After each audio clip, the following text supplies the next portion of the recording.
اسناد، سند، chains of narrations, جس کے ذریعے کوئی بھی روایت اپنے سبجیکٹ سے اپنے آڈینس تک پہنچتی ہے اس کو سند کہتے ہیں. یعنی سرکار دو عالم صلی اللہ علیہ وآلہ وسلم کا قول امام بخاری رحمہ اللہ تعالیٰ کے تک کیسے پہنچا، وہ رجال، وہ لوگ کون تھے جن کے ذریعے یہ بات امام بخاری رحمہ اللہ کو معلوم ہوئی، اس کو سند یا اسناد اگر وہ جمع کا صیغہ ہو یا چین آف نریشن کہا جاتا ہے. اس کی بہت اہمیت رہی دین کے اندر، اور یہی وجہ ہے کہ جس بندے نے سند کے اوپر کام کیا حدیث میں، اس کے کام کو معتبر، بہتر اور اچھا سمجھا جانے لگا. یہ اصول حدیث کے اندر بہت سی ایولیوشنز ہوئے. اس نے اپنا بہت زیادہ ٹائم غربت کے اندر گزارا ہے، لیکن اس کی اہمیت ہمیشہ سند رہی کہ سند کے بغیر کسی چیز کو قبول نہیں کیا جائے. بہت سارے لوگ اپنی ویڈیوز کے اندر اس بات کو بارہا، چاہے ان کا تعلق بریلوی اسکول آف تھاٹ سے ہو، دیوبند سے ہو، اہل حدیث ہو، کسی بھی بات کو رد کرنے کے لیے جو پہلا سکم اٹھاتے ہیں وہ یہی ہے کہ اس کی سند کیا ہے، اس کی سند پڑھو. اس کی سند میں ایک آدمی ہے، وہ فلاں کام کرتا تھا، وہ دجال تھا، وہ کذاب تھا، وہ موضوع روایتیں بیان کرتا تھا، وہ حدیثوں کو وضع کرتا تھا، وہ حدیثیں گھڑا کرتا تھا، وہ ضعیف راوی ہے، اس کے حفظ کا مسئلہ ہے، اس کے ضبط کا مسئلہ ہے، وہ عادل نہیں تھا، وہ متروک تھا، وہ منکر روایتیں بیان کرتا تھا، وہ ضعیف راوی تھا. آپ کو یہی باتیں سننے کو ملیں گی. تو اس سے پہلے کہ میں آج اپنے مقدمے کا آغاز کروں، پہلے آپ یہ کلپ دیکھیں. یہ ان لوگوں نے، چونکہ صلح حسن ان کے گھاٹے میں فٹ ہوئی تھی، تو یہ سندوں کے چکر میں پڑ گئے. سندوں میں تو پڑھنے کی ضرورت ہی نہیں میرے بھائی. صلح کا مطلب ہی ہوتا ہے کہ شرائط پہ. جیسے بھی آپ نے کلپ دیکھا، اس میں ہمارے علی بھائی جو ہمیشہ لوگوں کو اس بات کا تاثر دیتے رہے کہ سند پہ بات ہونی چاہیے، اسناد پر بات ہونی چاہیے، نریشنز کی چینز پر بات ہونی چاہیے.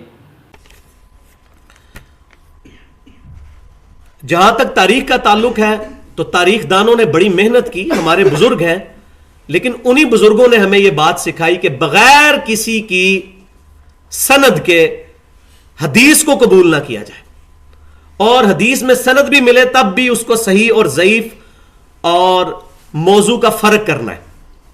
تو جب حدیثیں نہیں لی جائیں گی سند کے بغیر اور سند کی صحت کے بغیر، تو اقوال جو واقعہ کربلا کے بارے میں ہے یا یزید کے بارے میں ہے یا بنو امیہ کے بارے میں ہے، وہ بغیر سند کے کیسے لیے جا سکتے ہیں؟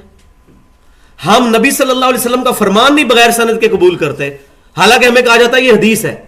تو ہم ان لوگوں کی، ایرے غیر لوگوں کی باتیں کس طرح بغیر سند کے قبول کر لیں؟ کبھی نہیں کریں گے.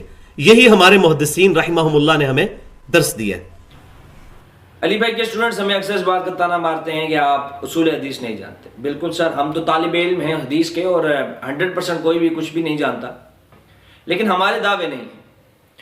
جو لوگ دعوے یہ کرتے ہوں کہ ہم بے سند بات کو قبول نہیں کریں گے، اور جب ان سے سورہ حسن کی سند کے بارے میں سوال کیا گیا تو انہوں نے اس طرح کا بیان دیا جس طرح کا بھی آپ نے کلپ میں دیکھا ہے. چونکہ صلح حسن ان کے گھاٹے میں فٹ ہوئی تھی تو یہ سندوں کے چکر میں پڑ گئے. سندوں میں تو پڑھنے کی ضرورت ہی نہیں میرے بھائی. تو میں اس بات کو سمجھانے کے لیے کہ اسلام کے اندر، دین کے اندر سند کی کتنی اہمیت ہے، میں کچھ ائمہ کے اقوال آپ کے سامنے ڈسکس کیے دیتا ہوں.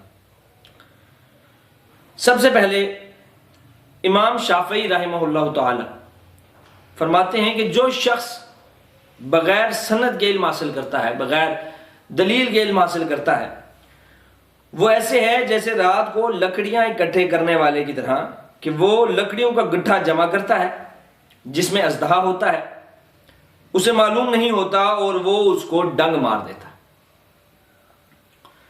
یعنی یہ کہ آپ اگر یہ نہیں دیکھیں گے کہ دین کس سے لیا جا رہا ہے، اس کی سند کیا ہے، سند صحیح ہے ضعیف ہے، اور صرف یہ کہہ کر کہ فلانے امام نے اپنی کتاب میں لکھا ہے، اس کو آپ منوہین لوگوں میں پھیلانا شروع کر دیں گے، تو اس سے یہ ہوگا کہ فتنے کا اژدہا آپ کو ڈنگ مار جائے گا اور آپ کو پتہ بھی نہیں چلے گا. یہ وہی علی بھائی ہیں جنہوں نے اپنے ریسرچ پیپر 5B کے اندر بڑا بڑا اور بولڈ لیٹرز کے اندر لکھا ہوا ہے کہ ہم تاریخی اور بے سند روایات کو رد کرتے ہیں، ہم قبول نہیں کرتے. اور آج جب اپنی ہی بات کا جواب نہیں ہے تو انہوں نے اس چیز پر پلٹی مارتے ہوئے کہا، انہوں نے کہا کہ سند کی ہمیں کوئی ضرورت نہیں ہے. تو امام شافعی کہتے ہیں کہ نہیں، ہمیں سند کی ضرورت ہے، سند کے بغیر کوئی چیز قابل قبول نہیں ہے.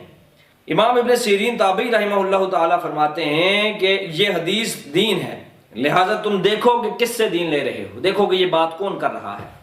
کیونکہ یہاں حلت و حرمت کا مسئلہ ہے، یہاں حلال و حرام کا مسئلہ ہے، یہاں لوگوں کے عقائد کا مسئلہ ہے، یہاں صحابہ کے بارے میں لوگوں کے دل میں نفاق اور بغض اور اناد پیدا کرنے کا مسئلہ ہے، یہاں لوگوں کے دلوں میں پیدا کیا جا رہا ہے صرف بے سند روایات کو پڑھ کر۔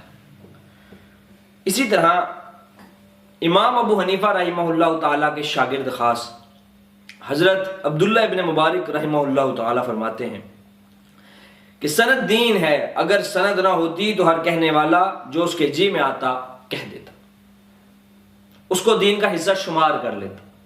And the interesting point is کہ یہ جو میں نے ابھی قول پڑھا یہ صحیح مسلم کے مقدمے میں ہے، جس کو علی بھائی اٹھتے بیٹھتے چلتے پھرتے لوگوں کو ازبر کراتے ہیں۔ اس کے بعد بھی اگر کوئی بندہ یہ کہے کہ نہیں سر سند کی ضرورت نہیں ہے، فلانے امام نے اپنی کتاب کے اندر محض لکھ دیا تو کافی ہے، سند کی ضرورت نہیں ہے، تاریخ الخلفاء میں اگر امام سیوطی نے لکھ دیا تو کافی ہے، تو میرے بھائی آپ کا دعویٰ کہاں جائے گا؟ آپ کا دعویٰ کہاں لائے کرے گا؟ کیا آپ نے اللہ کو جان نہیں دینی؟ عبداللہ ابن مبارک کا ایک اور قول، وہ فرماتے ہیں کہ جو شخص اپنے دین کو بغیر سند کے حاصل کرتا ہے اس کی مثال اس شخص کی طرح ہے جو چھت پر بغیر سیڑھی کے چڑھنے کی کوشش کرتا ہے، یعنی وہ ایک ایسے دین کے اوپر چلنے کی کوشش کر رہا ہے جس کی سند ہی نہیں ہے، جس کی سند کے اندر اضطراب ہے، جس کی سند سرے سے موجود ہی نہیں ہے۔ یہاں تو میرے بھائیوں لوگ ضعیف اور مرسیل روایات کے اوپر مباحثہ کرتے ہیں کہ یہ حدیث کو لینا ہے کہ نہیں لینا ہے، آپ تو بے سند روایتیں لے کے چلنا شروع ہو۔ تو ائمہ محدثین شروع سے بے سند روایتوں کو رد کرتے ہیں، کذاب راویوں والی روایتوں کو الگ کرتے ہیں۔ کتاب الموضوعات محدثین کا ایک خاصا رہا کہ وہ اس کو لکھتے رہے تاکہ لوگوں کو پتہ لگے کہ بے سند اور گھڑی ہوئی جو روایتیں وہ موجود ہیں۔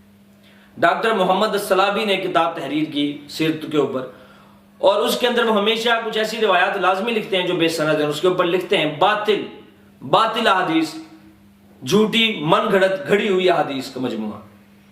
کتاب الموضوعات ملا علی قاری کی موجود ہے، امام ابن الجوزی کی موجود ہے، وہ اسی وجہ سے کہ من گھڑت اور جھوٹی اور بے سند روایات کو الگ کیا جا سکے۔